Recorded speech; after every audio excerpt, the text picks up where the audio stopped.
Сәлем достар, бұл видеода мен сіздерге үй жағдайында оңай дайындалатын өте тиімді шаш маскасын көрсетемін. Ол үшін бір жұмыртқаны ыдысқа салып жарып, блендермен бір тегіс болғанша араластырамыз.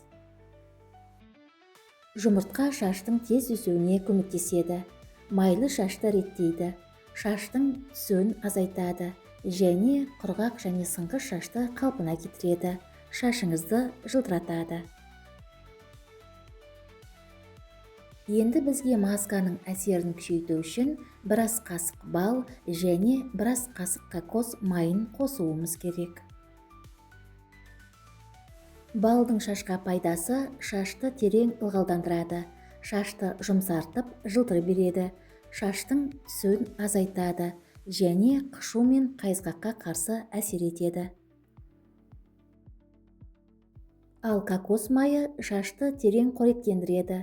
Кокос майы шаштың ішкі қабатына еніп, оған қажетті май қышқылдарын береді. Бұл шашты жұмсартып, тірілтіп, күшті етеді. Шаштың сынуын азайтады. Құрғақ шашты ылғалдандырады. Шашыңыз ұзын болса, 2 жұмыртқа қолданыңыз. Бұл масканы аптасына 1-2 рет жасайсыз. Масканы дымқыл немесе құрғақ шаштың түбінен ұзындығына дейін жағасыз.